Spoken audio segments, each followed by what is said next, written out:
Dia sudah mogok walaupun sedang mengamalkan. Setak perjalanannya nggak akan meningkat lagi. Jadi bimbang itu adalah mogok ketika mengamalkan. Kalau bosan tadi bosan, mogok setelah mengamalkan. Bimbang, mogok ketika mengamalkan. Nah, yang lebih fatal lagi adalah malas. Malas itu mogok sebelum mengamalkan. Di dalam kita menjalani toriko kita, ya, sebagaimana tadi ada ta'unnya, kita juga masih banyak ta'un-ta'un yang sifatnya ruhaniyah, ya. Tadi ketika kita tidak bisa bersabar, menerima bala, ini jadi wabah, nih, menjadi ta'un, menggerogoti perjalanan spiritual kita, ya. Tidak ridho, ya.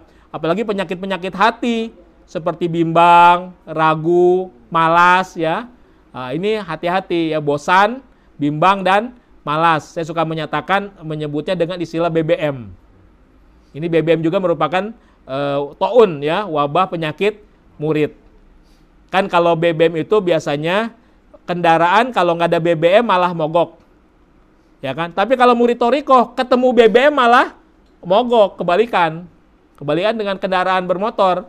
Kalau kendaraan bermotor nggak ada BBM mogok. Tapi kalau murid toriko kebalikan, ketemu BBM malah mogok. Tadi ketemu bosan, dia mogok. Bosan ini adalah orang setelah mengamalkan bertahun-tahun, ketemu rasa bosan, mogok nggak? Mogok. Jadi bosan itu mogok setelah mengamalkan. Orang mengamalkan tapi dalam dirinya ada bimbang. Ini amalan kita bener nggak sih, ya? Ini sesuai dengan sunnah, bid'ah apa enggak ya? Dia ngamalin tapi hatinya bimbang nih. Sebenarnya dia sudah mogok walaupun sedang mengamalkan. Setak perjalanannya nggak akan meningkat lagi.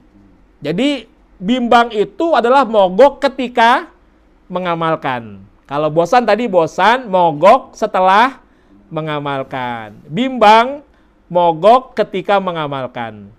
Nah, yang lebih fatal lagi adalah malas.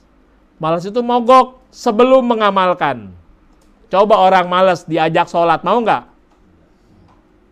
Sholat yuk, males ah. Diajak puasa yuk, males ah. Berarti dia udah mengamalkan belum? Belum, ya. Itu jadi kalau malas sebelum mengamalkan.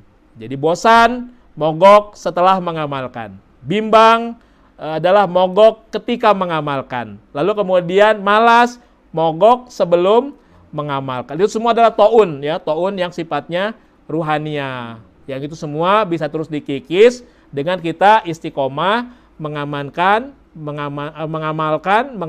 dan melestarikan zikrullah TKN Suryalaya. Ya, ini saja kajian pada kesempatan malam hari ini.